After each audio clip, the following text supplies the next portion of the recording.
Thank you very much, Peter, for that warm introduction. It's been a stimulating conference so far, predictably so, and a much-needed energy boost in these taxing, increasingly urgent times of ours. It's encouraging that people who must feel every temptation to withdraw from politics nevertheless take time to join us at these NCF events, associating with one another and showing that there is life in this country yet, perhaps even hope of a counter-revolution or a restoration of the kind that Dr. Starkey envisions in the coming years. Nevertheless, we should not be complacent. The challenges are real, and the conventional ways in which we are tone-policed, pressured into thinking about them, are completely inadequate, lamentable, in fact. I've often wondered about the types of questions our leaders must ask themselves when an item of business crosses their desks. From their conduct, I imagine questions like the following. How will this make us look in the eyes of the international community? Which wretched attention-seeking minority interest will kick up a stink if we do this or don't do that?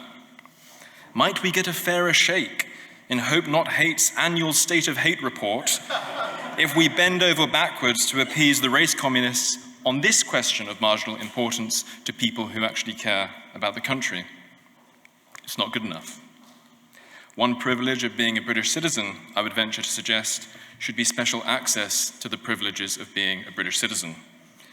After decades in which our political class has systematically devalued what it means to belong to Britain, it is high time that we rediscover our right to a national interest, that we unapologetically restore not so much white privilege.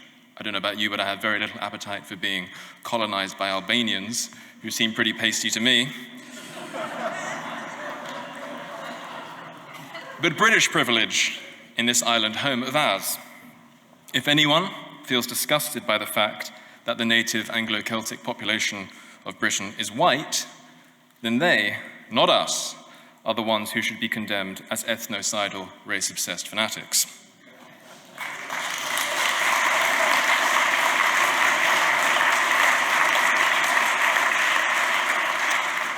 But first we have the thorny question of legitimacy.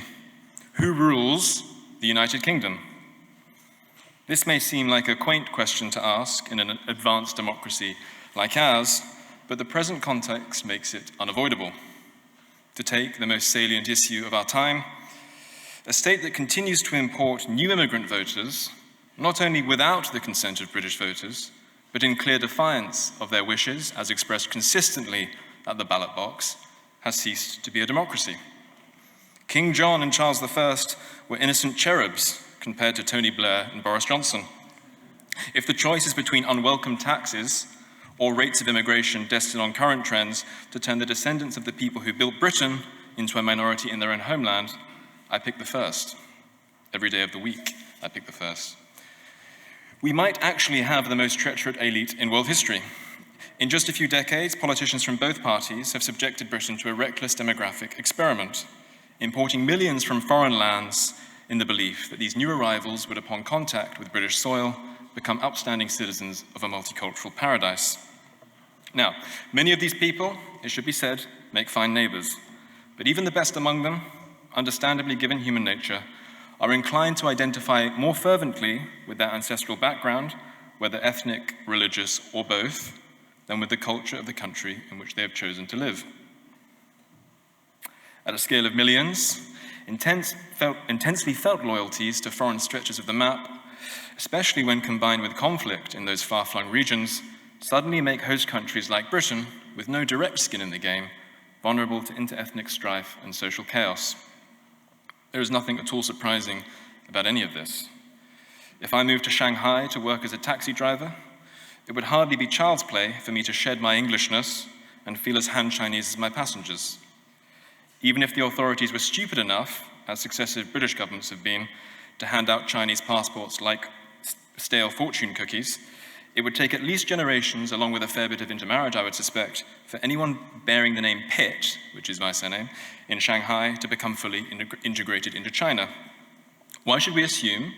Why should it even be, there's nothing wrong with this observation at all. We don't need to demonize immigrants in order to recognize the truth of what I'm about to say.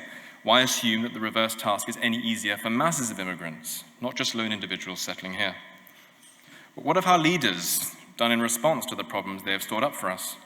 Well, Rishi Sunak, the latest globalist drone to be handed the keys to number 10, has done more to strengthen Israel's national security in the aftermath of October 7th than he has ever done to strengthen our own.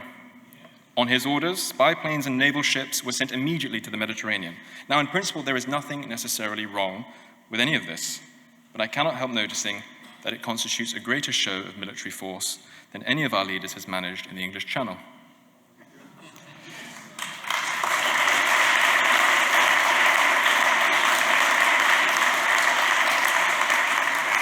Closer to home, where it really matters, the RNLI, which I believe David Starkey mentioned at one point, continues to ferry in invading boats of fighting-age male migrants most days of the week, many of whom, if the exultant cheers for Hamas around migrant camps in Greece on October 7th, I don't know if anyone saw that, but if that tells us anything, are at the very least likely to sympathize with the barbarism visited upon Jews, innocent Jews in Israel last autumn.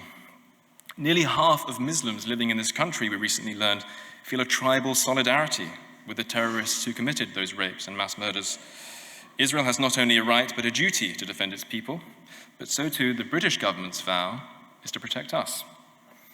Meanwhile, a recent analysis of Home Office data by the Migration Observatory shows that 61% of migrants who have been refused asylum since 2011 remain in the country.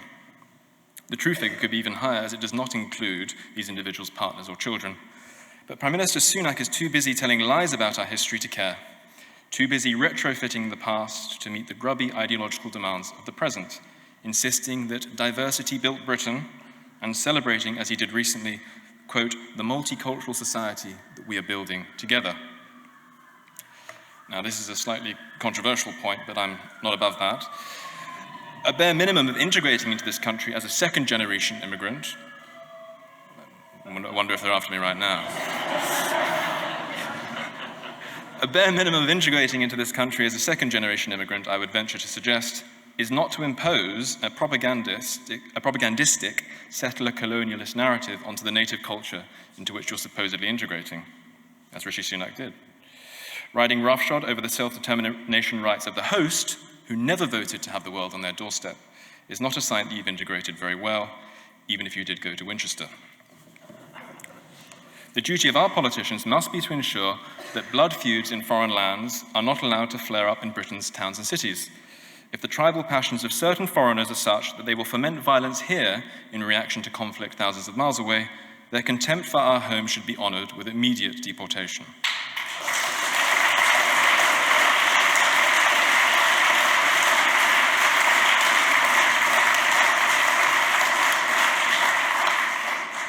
Under a serious government, this would apply not only to those on visas, but to dual nationals as well. There are also worse things that a genuinely patriotic government could do to stand up for British privilege in Britain than take away our adversaries' best-loved legal weapons. Chief among these is the European Convention on Human Rights, frequently used by left-wing lawyers and open borders activists to prevent deportations of illegal immigrants, people whose first act in relation to this country is to break our laws and disrespect our sovereignty. In June 2022, the first and last deportation flight of illegal immigrants to Rwanda was grounded by an interim measure from Strasbourg. The court ruled that the convention rights of the deportees could not be guaranteed away from European soil. Why this implied dig against an African country did not qualify as a grotesque instance of anti-black Eurocentrism for the kind of people who normally care for such asinine language is something of a head-scratcher. But in any case, there was jubilation among all the usual suspects, while the Tory government looked on in helpless puzzlement.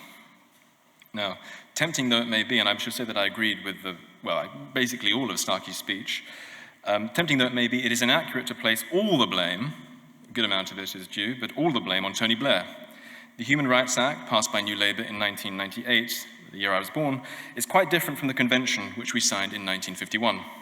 True, the Human Rights Act does now require British courts to take the convention and, crucially, its expanding body of case law, including the absurd legal innovation whereby states are held responsible in advance for what might happen to deportees if they are removed to third countries, it does require British courts to take all of this into account when evaluating the legality of government acts, and they will use all sorts of, given the activism of our judiciary, they will use all sorts of interpretive acrobatics to make sure that they can make those two things compatible. But should an irresolvable conflict arise between UK policy and the European Convention on Human Rights, our courts are only empowered by Blair's Human Rights Act to issue a declaration of incompatibility. Parliament is perfectly free to ignore it unless Strasbourg involves itself with a final judgment of the sort outlined in Article 46 of the original convention. Article 46, for those who don't know, is the one that binds signatories to, quote, abide by the final judgment of the court in any case to which they are parties, end quote. The real problem, then, is Article 46, an obstacle that will continue to harm us and empower our adversaries, even if we throw Blair himself, along with every scrap of paper he ever rammed through Parliament, onto the bonfire. Any future right-wing party worth its salt will have to get over the post-war sentimentality currently keeping the ECHR on life support. That goes for the UN Refugee Convention as well, another child of the 50s, I believe, which should be updated to demand that anyone in need of asylum seeks refuge in their continent of origin, rather than swamping and then shopping around Europe like a geographical buffet. Protecting the peoples of these islands against unarmed conquest by fighting-age males with no right to be here should matter more than any outdated foreign treaty.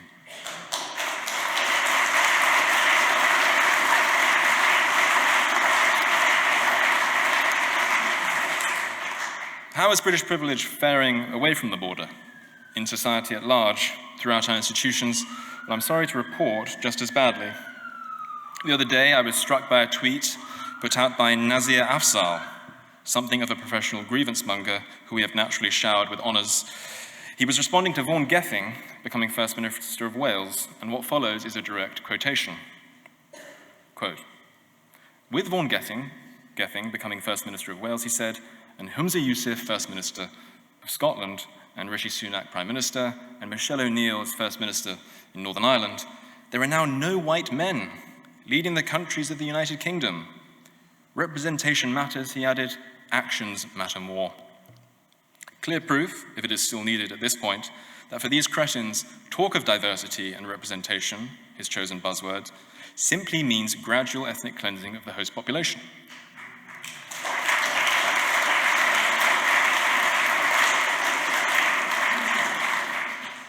There is nothing fringe about any of this. It's not a fringe phenomenon at all. Who can forget that we also have a seamlessly integrated Muslim mayor of London who just happens to plaster the tube with vengeful anti-white poetry? Not to mention a self-described son of the soil of Pakistan running Scotland with a history of talking about native Scots in ways which, if said of Jews, would belong in the filthy pages of Der Stürmer. To repeat, anyone who treats less white as a synonym for progress in Britain should be interpreted as saying that he favours the ethnic cleansing of the native population. Whether he aspires to achieve this through DEI laws and mass immigration, as in Western countries, relatively peaceful Western countries, or through ISIS-style terrorism, as Hamas did and will no doubt continue to attempt in Israel, does not alter the fact that he is a malicious actor. Once seen in this light, seemingly innocuous rhetoric around diversity and inclusion becomes clear for what it is: polite window dressing for ethnic power politics. Take, for instance, the British Army. Tasked with the small matter of defending the realm, it has shrunk by 40% since 2010. We now boast a mere 70,000 enlisted soldiers, which is fewer than Hitler allowed to Vichy France. There is even talk of conscription in the event of war. While it might be excessive to ascribe this failure to the diversity cult alone, our political class, especially the lamentable Conservative Party, must take a monumental portion of the blame.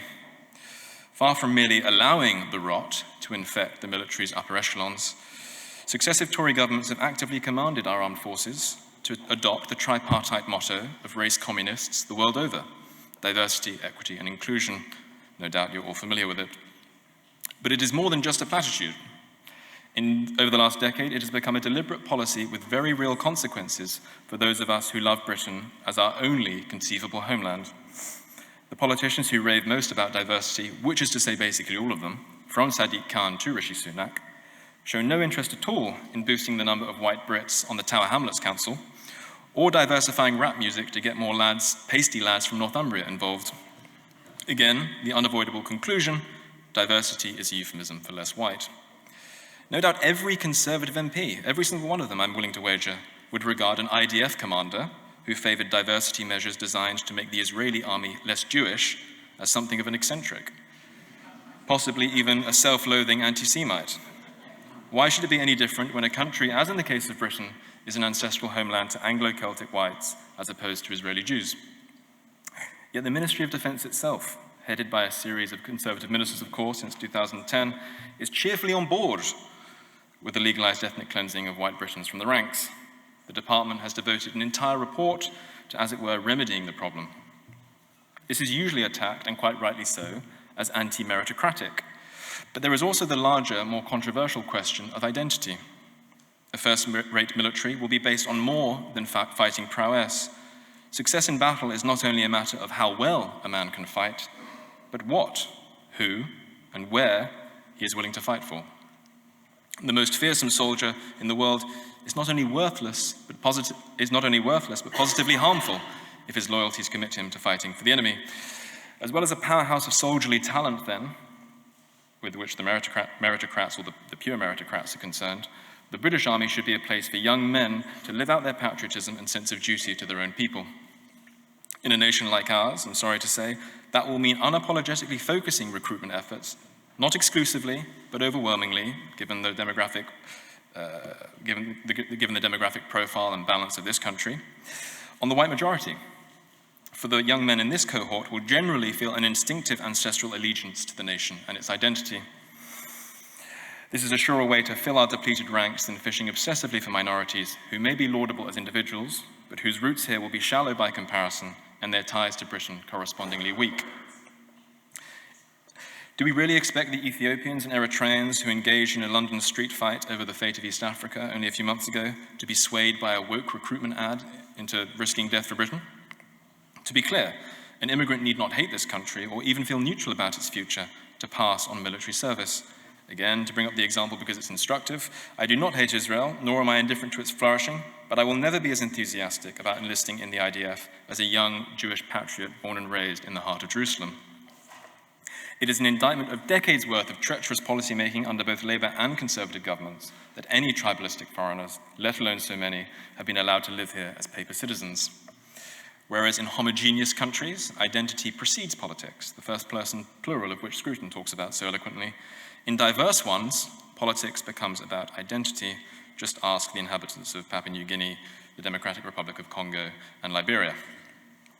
And thanks to a borderline treasonous program of replacement migration, native Britons have gone from being the core of a nation whose majority status is taken for granted to just one community interest group among many, and an exceedingly unpopular, officially vilified one at that. Only recently, we had the case of Sam Melia, an anti-immigration activist who was sentenced to 2 years in prison for, quote, inciting racial hatred. His crime, making and distributing stickers with slogans like, "We will be a minority in our own homeland by 2066, and stop mass immigration." Along with a handful of anti-Semitic lines, which I will neither repeat nor defend, other tags included reject white guilt, stop anti-white rape gangs, and most chillingly of all, love your nation. Meanwhile, the Metropolitan Police has shown little interest in arresting and still less deporting the many ethno-religious supremacists who have gathered in London to celebrate acts of murder, express support for proscribed terrorist organizations, and tear down posters calling for the safe return of kidnapped Jewish children. Perhaps the urgent need to search every crevice of Lawrence Fox's home has caused something of a staff shortage.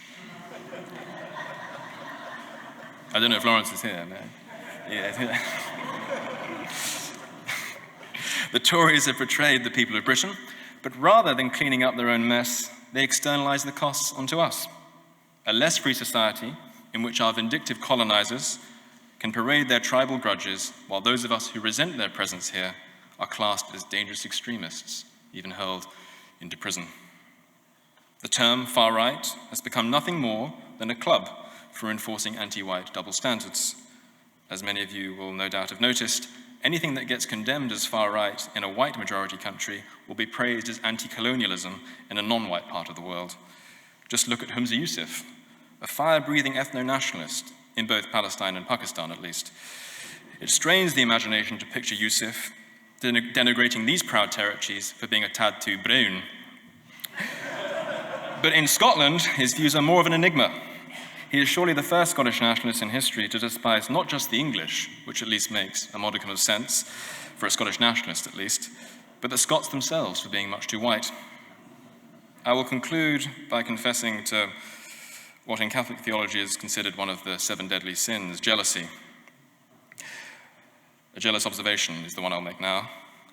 One of the reasons why violence is a necessary recourse for anti-Semitic terrorists on Israel's border is because the Israelis are on guard against all of this stuff. Neither side of the Israeli political divide, including the left-wing side, would ever be manipulated into tolerating, still less celebrating its progress, diversity laws designed, or immigration rates for that matter, designed to make the country less Jewish across every level of society. For this reason, Hamas has no choice but to pursue its dream of a decolonized Palestine, ethnically cleansed of Jews from the rivers to the sea, with rockets, bullets, and machetes. They will hardly be allowed to immigrate their way out of the Nakba, as they call it. By contrast, Britain's political class is loftily indifferent to our interests as a native population, whether due to fear of being called racist in the case of the spineless Tories, or active hostility in the case of a Labour Party that long ago ditched solidarity with the working man for the politics of racial grievance. Israel has a political elite that cares for its people. We are still waiting for ours. Thank you.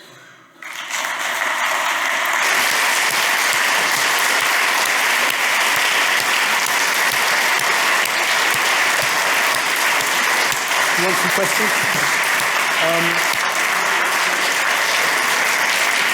We're running quite late. Ladies and gentlemen, we're running quite late, but well, actually, no, 10 minutes, 15 minutes. Do you have any questions for Harrison? Come on, must be one. So, yeah. Harrison, recently Labour was speculating about extending the vote to EU nationals, but I'm hazarding a guess they're won't be extending the draft in that direction. But just following on from that point, what on earth is it that the Conservatives, they must see all the mess culturally, economically, and yet they're still citing this model for a society, it's the future, we're building this. Why are they so in hoc and enamoured to it? It seems that there's something going off somewhere else, globally, the WEF, global institutions, that they seem to be looking to that for inspiration and advice and morality rather than their own electorates. I can't work out why, I still can't work out why they're stuck on this model to their own electoral detriment. I think a lot of it has to do with, sorry to repeat some of his talking points again, but what David Starkey was talking about earlier, there's a lack of courage in the Conservative Party. There's a feeling that, in the same way that someone like Tony Blair, for instance, felt after the Thatcher Revolution that he had to accommodate it into his understanding of New Labour, there has been a kind of a chronic timidity in the Conservative Party, a refusal to understand. A compromise with Blair has been made. There's just this understanding that all politics now takes place within that Blairite paradigm, and they lack the courage to break out of it because they're going to be called they will be called nasty names if they do. And one of the really demoralizing things about being in this business and having the freedom to write commentaries which make similar points of the kind that I've been making here is the knowledge that I sometimes write pieces and I just think, no Conservative Party, I don't even think a single member a single Conservative MP would be willing to put their name by anything that I've said here. And that is one of the most demoralizing things of all. And so whether it's because they've been infiltrated by globalist organizations or whether they truly believe this stuff, whether it's cowardice, it almost doesn't matter. It just needs to be punished. And that's the main thing that we should be focusing on, making sure that there is a genuine realignment in British politics, not a phony one of the kind that Boris Johnson, that treacherous bumbler sold to us in 2019. Thank you.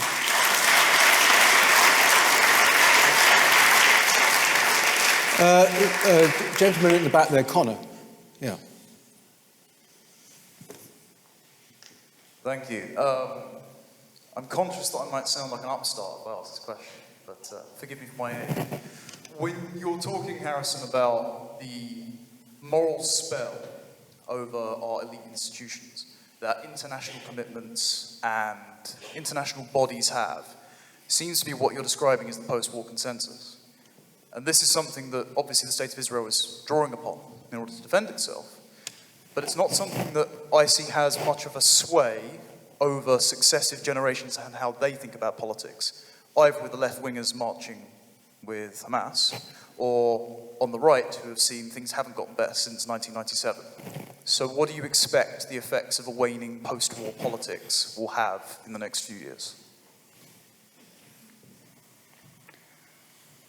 I think it's going to alarm many people, because I think people will feel as though the old narratives which have been enforced since 1945, they won't be able to reach for them with quite the same, and they won't have quite the same salience, and therefore in politics they won't be able to reach for them as much. I mean, today, for example, and it's not that I, obviously I not all of what you describe as the post-war consensus is completely morally ill-founded. There's just a fact that we live in a much more complicated world today, where the priorities are very different, and we have all sorts of taboos which are eating into our consciousness and which are preventing us from achieving the sort of things that we need to achieve in politics. And one of the reasons why I made a point of bringing up Israel so often in the course of those remarks is because, it's precisely because the Holocaust looms so large over our imaginations in politics, and quite rightly so, a unique act of evil committed in the last century. Any kind of expression of collective identity that is not coded as in some way minority is going to be regarded as, Auschwitz is just lurking around the corner. And that's loomed large over our politics over the last 50 to 60 years, and I would imagine that as it declines in importance, not that we shouldn't teach those moral lessons, but as it declines in importance, we will have much greater room for maneuver in advancing what I would regard as something which is perfectly legitimate, a kind of gentle majoritarianism. There is nothing wrong with caring about majority interests. Today, we're constantly talking about minority interests, minoritarian concerns, and even much of conservative discourse, though I applaud it in spirit.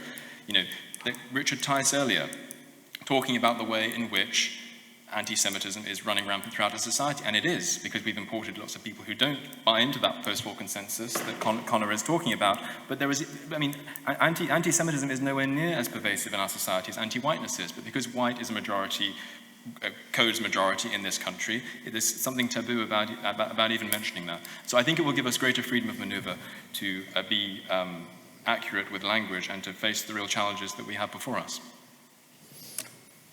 Harrison, I think we have to move on. So thank you very, very much. Thank you, for a wonderful speech. Thank you very much. Well, excellent. Well done. Hello.